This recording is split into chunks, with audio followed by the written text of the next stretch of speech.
Creuse-au-Loir qui demande la mise en règlement judiciaire du premier groupe français de mécanique lourde. Obsèques grandioses à Rome du secrétaire général du Parti communiste italien. Plus d'1 million de personnes ont rendu un dernier hommage à Enrico Berlinguer. Nouvel épisode dans le conflit de la pêche entre la France et l'Espagne. Des pêcheurs basques espagnols arraisonnent un chalutier français. La police côtière française intercepte un chalutier espagnol. Championnat d'Europe de football, la Belgique affronte la Yougoslavie ce soir à Lens. Madame, Monsieur, bonsoir. La tempête menace à nouveau dans le golfe de Gascogne et la colère gronde parmi les pêcheurs. À quelques heures d'intervalle, 2 incidents ont fait en effet rebondir la tension entre la France et l'Espagne à propos de leurs zones de pêche respectives. 2 incidents sans commune mesure pourtant avec l'attaque d'un chalutier espagnol par un aviso de la marine française le 7 mars dernier. Un chalutier français est en tout cas hacké contre son gré à Pasajes, un petit port basque espagnol. Il a été arraisonné hier par des pêcheurs espagnols. Ce matin, bien que le secrétariat à la mer nie toute intention de représailles, un chalutier espagnol a été arraisonné à son tour par la police côtière française. François Cornet. Le gars d'Armor, arraisonné hier soir dans le golfe de Gascogne, a quai ce matin dans le port de Bazares. La police espagnole essaie de nous interdire de filmer et il n'est pas très facile de s'approcher du chalutier et de ce patrouilleur qui l'a remorqué jusqu'à la côte espagnole. Comment ça s'est passé exactement? Exactement, c'est que, comment dirais-je, on était en pêche en sortant de Fontarabie. En sortant de Fontarabie, on s'est mis en pêche comme on fait toujours. Mais ça faisait quelques mois, on n'avait pas été en pêche là depuis quelques temps. Et on s'est dirigé, comment dirais-je, vers Bayonne. Et on était juste à la limite. Et on a faussé peut-être à 0,50 comment dirais-je, de la limite, si on veut, franco-espagnole. Et les ligneurs qui rentraient, nous apercevant en action de pêche là, nous ont amenés, nous ont balancé les cailloux, le voilà d'ailleurs, nous ont passé les oreilles en dessous le bateau, nous bloqué les vis et le bloqué le train de pêche. Il y a eu des violences à bord, je veux dire, on vous a maltraité, on a essayé de vous agresser ou pas? Oui, venez. Venez, un coup de caillou. Un coup de caillou, les pleins les cailloux, il y en a plein partout sur le pont, on les a laissés. Qui a tort, qui a raison, l'enquête devrait le déterminer. En attendant le procès de l'équipage du gars d'Armor, qui aura lieu vendredi, les autorités maritimes de Saint-Sébastien ne pensent pas que cet arraisonnement rallumera la guerre entre pêcheurs français et espagnols.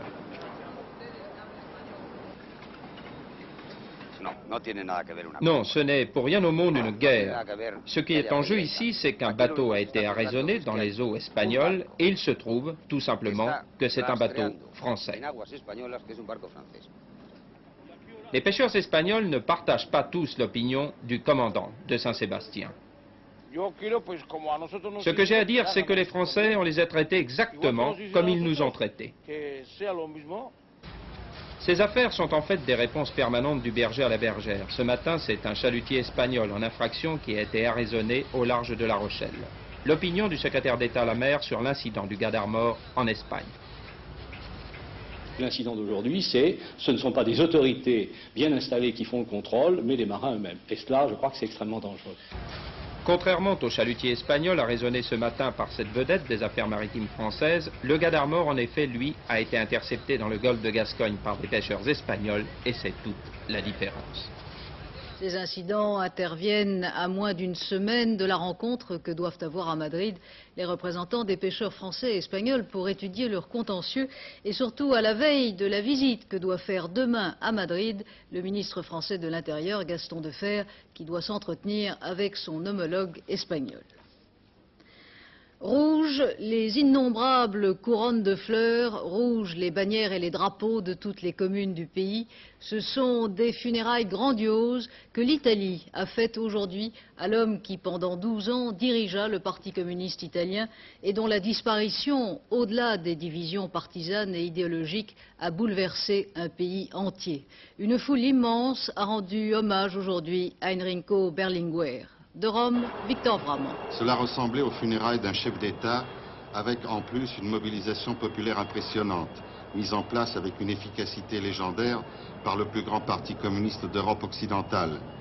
Mobilisation, organisation, les militants étaient arrivés de toute l'Italie en cars ou en trains spéciaux, Mais aussi, bien entendu, émotion considérable, spontanée, sincère. Enrico Berlinguer était l'objet d'une véritable vénération de la part des 1 700 000 adhérents du parti. La foule était considérable tout le long du parcours qui allait du siège du parti à Via delle Botteghe Oscure jusqu'à la place San Giovanni, devant la basilique de Saint-Jean de Latran, à l'endroit même où Enrico Berlinguer devait clôturer, vendredi, la campagne électorale pour les élections européennes. Funérailles d'un chef d'État, parce qu'il y avait là cet après-midi le président de la République, Sandro Pertini, qui ne cherchait même pas à cacher sa tristesse. Il y avait là le chef du gouvernement, Bettino Craxi, et tous les leaders des partis politiques italiens. Hommage très appuyé de la part des soviétiques. Il y avait là le numéro 2 du Kremlin, Mikhail Gorbatchev. On le voit ici à la tribune avec des lunettes de soleil. Il y avait aussi le président de l'OLP, Yasser Arafat, le Premier ministre chinois en visite officielle en Italie, mais aussi un homme qui n'avait pas des rapports, disons, excellents avec Enrico Berlinguer, Georges Marchais. Le cercueil d'Enrico Berlinguer arrive place San Giovanni. L'émotion de la foule est considérable. Il y a les discours, et en particulier celui du président du Parlement européen, qui dit que Berlinguer était la vertu du communisme européen. L'un des chefs historiques du PCI, Giancarlo Pajetta, prononce un discours plus politique pour rappeler que dimanche, il y a des élections européennes. Oui, ce furent sans aucun doute les funérailles les plus impressionnantes qui aient jamais été organisées à Rome. La direction du Parti communiste italien doit se réunir lundi prochain à 16h30 et c'est alors qu'on connaîtra peut-être le successeur d'Enrico Berlinguer à la tête du parti. Le premier groupe français de mécanique lourde est au bord du dépôt de bilan. La direction de Creuse-au-Loir a en effet annoncé aujourd'hui son intention de demander, sa décision de demander la mise en règlement judiciaire de la société. Le tribunal de commerce de Paris, qui doit en décider, n'a toujours pas ce soir rendu son jugement. À l'Assemblée nationale, le ministre de l'Industrie a répété que la solution proposée par les pouvoirs publics reste valable et qu'il ne s'agit pas d'une nationalisation déguisée, comme l'affirme le président de Creuse-au-Loir. Christian Marimonou. Creuse-au-Loir, 28 000 salariés, numéro 1 de la mécanique en France, traverse une période délicate. Son PDG a rappelé ce matin qu'il refusait toujours la proposition du gouvernement de verser 800 millions de francs. Le président de Creuse-au-Loir a annoncé qu'il souhaitait le règlement judiciaire et placer très nettement le problème sur le terrain politique. Alors que nous avons été laissés sans réponse, que les propositions formulées par les conseillers désignés par le tribunal de commerce qui avaient été remises le 22 mai, que nous avions approuvées le 23 mai, et qui sont restées elles aussi sans réponse, ce sont d'ailleurs sur ces propositions que nous avons travaillé, eh bien, je crois que les dernières propositions des pouvoirs publics vont tout à fait dans le sens d'une mainmise de l'État sur l'ensemble en Pince-Schneider et que le problème est dévié de son sujet principal, qui était Creuse-au-Loir et qui apparemment ne l'est plus. Du côté du gouvernement, on estime avoir fait suffisamment d'efforts. Par 2 fois, l'État est intervenu pour aider le groupe qui perd beaucoup d'argent. Jacques Delors a étudié de très près le dossier en proposant 4 milliards de francs pour aider le groupe à équilibrer ses comptes. Il estime qu'il est difficile de faire plus aux actionnaires de cette entreprise privée de faire un geste. À l'Assemblée nationale, cet après-midi, le ministre de l'Industrie, Laurent Fabius, a été lui aussi très ferme. Je pense qu'ils n'ont pas encore suffisamment étudié les propositions qui leur étaient faites.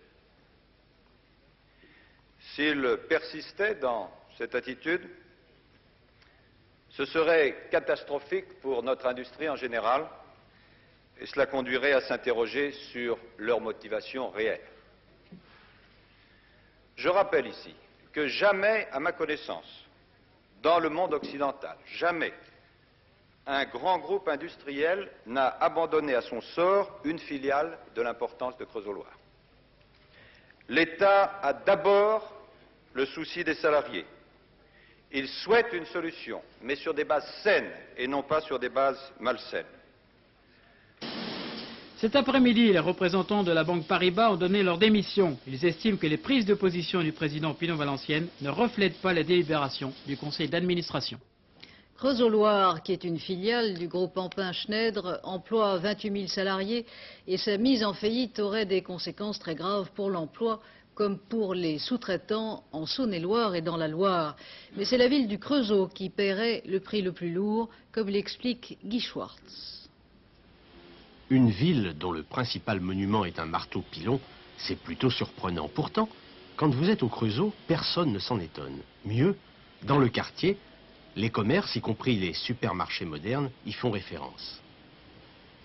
Il faut dire que cette ville ne doit sa naissance il y a 2 siècles et son existence depuis lors qu'à la présence permanente d'une industrie métallurgique. On n'a pas fait une usine dans une ville, on a construit une ville autour d'une usine. Donc inévitablement, effectivement, tout appartenait à l'usine. D'ailleurs, pendant tout le siècle dernier, tout au moins une bonne partie du siècle dernier, les Schneider assumaient tout, y compris les responsabilités politiques. Cette époque, un vieil ouvrier du Creusot l'a presque connu. À la retraite depuis 20 ans, il se souvient avoir travaillé pour les Schneider avant la Première Guerre mondiale. Au début, là, quand j'ai commencé à travailler, je commençais le matin à 6h30, même comme élève, de 6h30 jusqu'à 11h30, 5 heures, et 5 heures l'après-midi.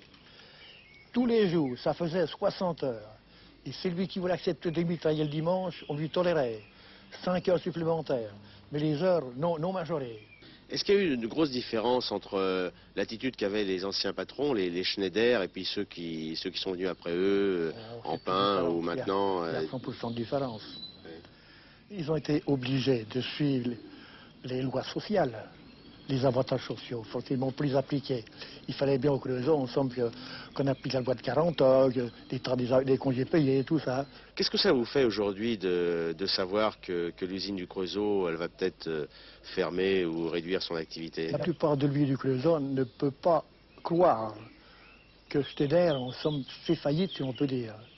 Parce que jusqu'à présent, pour celui qui était toujours sans trop exagéré, qui était plutôt schneideriste, comme on dit, eh bien, il voyait en lui un dieu, si on peut dire. Ce n'était peut-être pas un dieu, mais il a toujours sa statue dans la ville. Et aujourd'hui encore, une grande partie de la propriété foncière appartient à l'entreprise. En revanche, cette même entreprise, Creusot-Loire, assure l'essentiel des ressources fiscales de la communauté urbaine, en lui versant cette année encore près de 35 millions de francs. La chute de Creusot-Loire serait donc une catastrophe pour cette ville de 32 000 habitants. Heureusement pour eux, la restructuration de l'entreprise devrait s'appuyer avant tout sur l'usine du Creusot. Près de 2000 personnes ont manifesté aujourd'hui au Creusot à l'appel de l'intersyndicale CGT, CFDT et CGC contre la demande de mise en règlement judiciaire. Par ailleurs, le président de la CGC, Paul Markelly, dénonce à la fois l'attitude du gouvernement et de la direction dans cette affaire. Le Parti communiste, de son côté, juge intolérable, ce sont ses termes, le chantage de la direction d'Ampin-Schneider. Le problème de l'emploi, ou plutôt des moyens de lutte contre la progression du chômage, a largement dominé ce matin le Conseil des ministres. Les mesures annoncées par le Premier ministre Pierre Mauroy portent essentiellement sur la formation professionnelle. En matière de réduction du temps de travail ou du partage du travail, le gouvernement se borne pour l'instant à des recommandations. Martine Gilson. De ce Conseil, finalement, on retiendra un chiffre. 725 000 jeunes seront formés d'ici 85, dont 300 000 directement par les entreprises. Après le séminaire gouvernemental de Versailles, on s'attendait, c'est vrai, à des mesures plus spectaculaires. Cela n'a pas été le cas, et ce, pour 3 raisons. La première, c'est qu'il est difficile de contenir le chômage sans remettre en cause le plan de modernisation et de restructuration. La seconde, c'est qu'il n'y a pas de remède miracle au chômage quand l'économie va mal. Alors, autant bien contrôler, bien suivre, bien visser, comme on dit, les mesures qui ont déjà été prises, plutôt qu'innover dans des mesures nouvelles qui, en plus, coûteraient cher. Enfin, troisième et dernière raison, politique celle-là, il y a un débat au sein du gouvernement entre ceux qui pensent, comme Pierre Mauroy, qu'il faut maintenir, voire multiplier les pré-retraites, la formation, ce qu'on appelle le traitement social du chômage, et puis ceux qui pensent, comme Pierre Bérégovoy, que tout cela, ça coûte trop cher et qu'il vaut mieux maintenant, avant tout, relancer l'économie. Ce matin, le Conseil n'a pas tranché, d'où sans doute son côté peu spectaculaire. Réaction des syndicats, des mesures manifestement insuffisantes, estime la CDT. la CFDT, rien de vraiment efficace selon André Bergeron de Force ouvrière. 68 000 francs au lieu de 58 000, tel est le montant maximum qu'à partir de vendredi prochain, les quelques 45 millions de Français qui placent leur épargne dans un livret A de caisse d'épargne pourront y mettre. Une mesure qui vise à encourager l'épargne des ménages, même si le taux d'intérêt fixé à 7,5% depuis 1983 reste inchangé. Une mesure nécessaire mais pas tout à fait innocente, selon l'ancien ministre de l'économie, René Monoury, qui souligne la proximité des élections européennes. L'affaire de la prison d'Ajaccio a été évoquée tout à l'heure à l'Assemblée nationale. Répondant aux questions d'actualité, le garde des Sceaux, Robert Badinter, a assuré, je le cite, que la fermeté du ministère public sera à la mesure de la gravité de l'outrage. Une procédure disciplinaire a été ouverte contre un surveillant de la prison aujourd'hui. Par ailleurs, nouvelle inculpation pour apologie de crime à Ajaccio, celle de Léo Battesti, l'un des dirigeants du mouvement corse pour l'autodétermination, qui a été écroué. Plusieurs centaines de sympathisants nationalistes corses ont manifesté ce soir à Ajaccio contre ces inculpations. Le gouvernement perd son sang-froid en Corse, a affirmé aujourd'hui à Ajaccio Bernard Pons, le secrétaire général du RPR, qui est aussi le deuxième derrière Simone Veil sur la liste d'union de l'opposition aux élections européennes. Madame Simone Veil a reçu hier soir à Marseille, pour la première fois depuis le début de sa campagne, le soutien effectif de Valéry Giscard d'Estaing. L'ancien chef de l'État a rendu hommage à l'action de Madame Veil et il a plaidé pour l'Europe. Jean-Louis Le Sey. Visiblement choqué par l'interprétation qui a été faite de sa froideur il y a 3 semaines à Clermont-Ferrand, Valéry Giscard d'Estaing a tenu à gravir hier soir un échelon de plus dans son soutien à Simone Veil et à la liste qu'elle conduit. L'ancien chef de l'État a souri et même posé pour les photographes. Après Chirac et Barre, Giscard a contribué à Marseille à conforter la position de Madame Veil. Du coup, elle a frappé. Lorsque le président de la République, qui a lu ses classiques et les a longuement médités, parle d'espace social européen, c'est à une Europe socialiste qu'il se réfère implicitement. Avec l'obstination, l'habileté, la patience qui le caractérise, il poursuit ce vieux rêve de la deuxième internationale socialiste, pour la réalisation duquel il se croit certainement investi d'une mission historique. De son côté, Valéry Giscard d'Estaing, qui avait tenu à parler le dernier, après Simone Veil, M. Giscard d'Estaing, même s'il a reconnu que les préoccupations des Français étaient plutôt des préoccupations de politique intérieure, a voulu dépeindre son Europe à lui, plus fraternelle sur le plan politique, avec un président du Conseil élu au suffrage universel, plus coopératif sur le plan militaire et surtout nucléaire, avant de rendre à sa façon hommage à Simone Veil. Nous avons tous ressenti, j'ai ressenti moi-même, qu'il était important que la première présidence du Parlement européen soit confiée à une Française, à une femme, et aussi à un être qui portait dans ses souvenirs et ses meurtrissures les plus cruelles l'exigence de la réconciliation de l'Europe. Soyez assurés, Simone Veil, que nous sommes nombreux à ne pas l'oublier. En un mois de campagne, Simone Veil aura bouclé son tour de France des régions. Elle aura surtout réussi à obtenir publiquement l'appui des 3 chefs potentiels de l'opposition, celui de Jacques Chirac, qui ne demandait que cela, et pour cause, mais aussi ceux de Raymond Barre et de Valéry Giscard d'Estaing, qui eux semblaient plus hésitants. Madame Veil aura réussi à impliquer tout le monde, mais rien ne dit que ce soutien à l'union de l'opposition, qui vaut pour le 17 juin, vaudra également pour la suite. La campagne européenne anime aussi, à des degrés divers, la vie politique des 9 autres pays qui forment la communauté et qui envoient des députés à Strasbourg. Une campagne qui prend fin déjà dans 4 pays, puisque la Grande-Bretagne, l'Irlande, les Pays-Bas et le Danemark voteront, eux, dès demain, même si le dépouillement des scrutins n'interviendra que dimanche.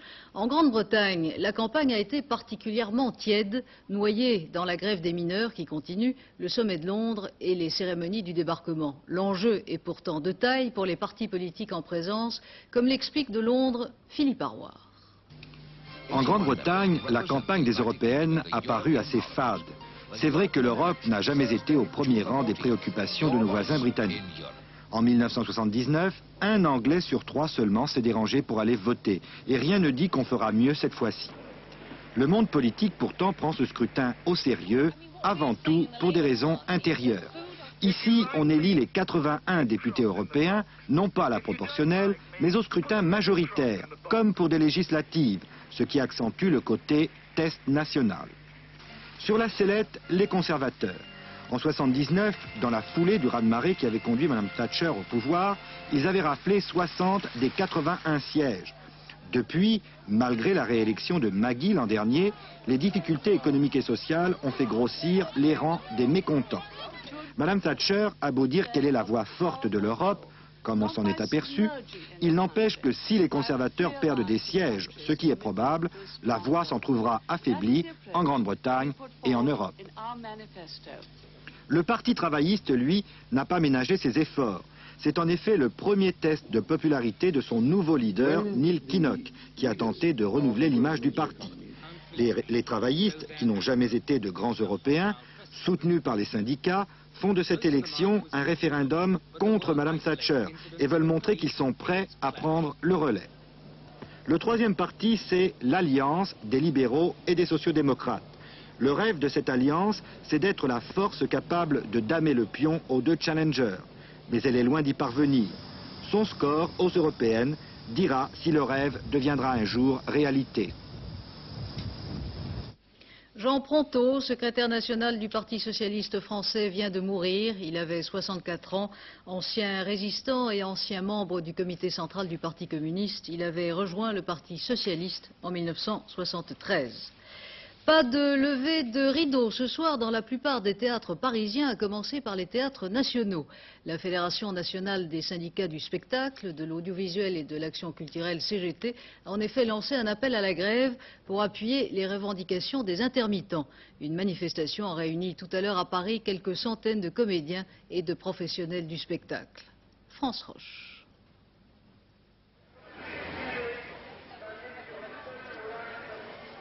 Tous les professionnels en fait du spectacle qui sont en grève aujourd'hui, les techniciens et les ouvriers du cinéma, les musiciens, les artistes-interprètes, donc les acteurs, les chanteurs, les marionnettistes, les danseurs, etc.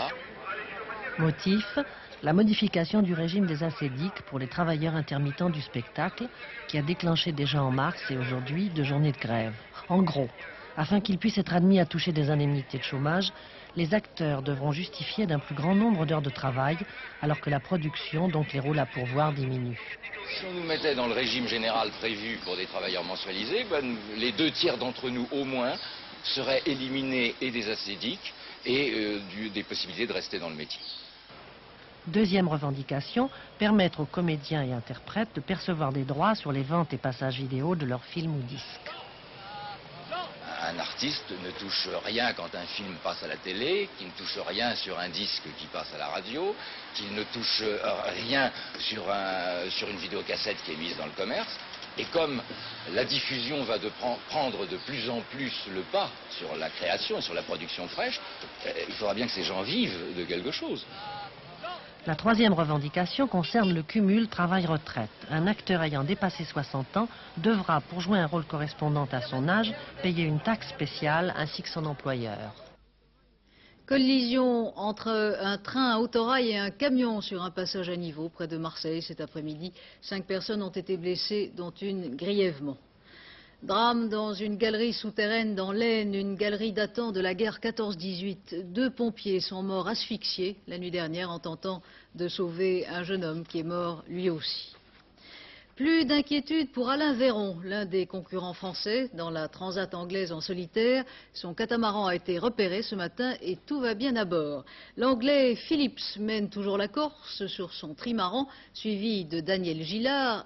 Mais Eric Tabarly est en train d'effectuer une fantastique remontée. Il est maintenant en 3e position, à moins de 30 000 de Daniel Gillard, et il pourrait passer en 2e position dans la nuit. Deuxième journée du championnat d'Europe de football. Après la victoire hier soir de la France sur le Danemark, c'est maintenant au tour de la Belgique et de la Yougoslavie de s'affronter à Lens. Il s'agit de deux équipes du groupe 1 et les Français seront donc à leur tour opposés à ces deux formations avec une équipe affaiblie puisqu'Amoros est suspendu, Leroux et Fernandez blessés. La rencontre de ce soir sera suivie avec d'autant plus d'attention qu'il s'agit de deux équipes en pleine mutation. Lionel Chamoulo. Après un mondial espagnol désastreux, la Yougoslavie décide de tout renouveler. Todor Veselinovic devient le nouveau responsable de la sélection avec pour mission de qualifier l'équipe pour l'Euro 84. Le 21 décembre 83, objectif atteint grâce à un gros miracle. Radanovic marque le but de la qualification à la dernière minute du dernier match. On se dit que l'essentiel est assuré pour les Yougoslaves. En ce début d'année, tout va bien au Royaume de Belgique. L'équipe nationale est vice-championne d'Europe, on se prend à rêver d'un premier titre international. Cela est d'autant plus vraisemblable que les Belges se qualifient pour Paris en écartant facilement la RDA, la Suisse et l'Écosse. La Belgique, une valeur européenne sûre. Après une soixantaine d'essais, une nouvelle équipe de Yougoslavie prend forme. Des victoires en match de préparation contre l'Espagne et le Portugal et sa cote remonte. D'autant que Suzic du Paris Saint-Germain, le seul exilé rappelé en sélection, est au meilleur de sa forme. C'est le patron et le buteur de cette équipe.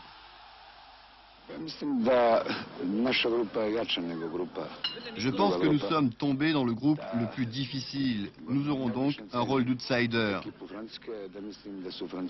Accrocher une place de demi-finaliste serait une très grande performance. En Belgique, le vent a tourné. Conséquence des scandales financiers, 6 internationaux, dont le capitaine, sont exclus de l'équipe. Il faut, dans un temps record, reformer un nouveau groupe pour l'Euro 84. Des mesures sont prises, notamment la naturalisation ultra rapide de la révélation d'Anderlecht, Enzo Scifo, 18 ans, né en Belgique de parents italiens, officiellement belge depuis 5 jours. Anderlecht m'a proposé un contrat de 5 ans et je crois que mon avenir est quand même assuré. Ici en Italie, bon, j'entendais des petits bruits, mais finalement, c'était pas une réalité. Et c'est pour ça que je n'ai pas laissé passer une telle chance. Alors, c'est pour ça que j'ai décidé d'être belge. Malgré cela, la Belgique est certainement l'équipe qui, au début de ce championnat, connaît le plus de problèmes. Dans notre dernier journal, à 23 h, Jacques Segui reviendra longuement sur la rencontre de ce soir avec un expert, l'arbitre Joël Quignou. Cyclisme, au Grand Prix du Midi Libre, c'est le Français Bonnet qui a remporté le prologue aujourd'hui à Montpellier. Et puis maintenant, les pronostics de Pierrette Bresse pour le quartet de demain à Vincennes, le 9, le 17, le 11, le 4, le 19, le 15, le 20 et le 7. Et maintenant, le temps demain, Alain Gillot-Pétré, toujours la pochette rouge. Oh oui, elle va être vissée cette pochette dans ma pochette car nous avons au-dessus de nos têtes un anticyclone somptueux, ce qui veut dire vague de chaleur d'ici la fin de la semaine. Donc vous verrez les températures dans quelques instants. En attendant un coup d'œil sur cet anticyclone, ça vaut vraiment le déplacement. Regardez la photo satellite, pas de nuages sur l'Espagne, pas de nuages sur la majeure partie de la France, pas de nuages sur l'Italie et sur l'Europe centrale. L'anticyclone est ici, il déroute les perturbations sur le nord et elles ne font que frôler le nord du pays. Pour demain, à cause d'une situation d'altitude, ces nuages vont basculer plutôt vers le nord-est, mais de toute façon, dans l'ensemble, ce sera du beau temps. Regardez la carte. Plein de soleil partout, même le matin, pas de brume, pas de brouillard, seulement sur le tiers nord du pays, un peu de bruine en fin de journée après les brumes, notamment sur le nord-est et notamment sur les reliefs, mais rien de bien méchant, car vous voyez, il y aura aussi des éclaircies. Les températures, c'est ça le plus intéressant, elles sont en hausse de 18 à 26 degrés sur la moitié nord, 26 à Paris, 26 à Langres, et pourtant c'est froid à Langres d'habitude, ben là c'est chaud, le normal c'est à l'est. Et sur la moitié sud, de 25 à 30 degrés, et oui, voilà le premier 30 à Perpignan pour demain, profitez-en. Demain, jeudi 14 juin, pas de minutes de soleil en plus ou en moins, il y en aura assez comme ça, lever 5h46, coucher 21h55, et on fêtera Saint-Élisée au masculin. Jacques Segui vous présentera notre dernière édition tout à l'heure à 23 h. Demain, 12h45, antenne de midi avec Noël Mamère. 18h30, c'est la vie. Et j'aurai le plaisir de vous retrouver à 20 h. Très bonne soirée.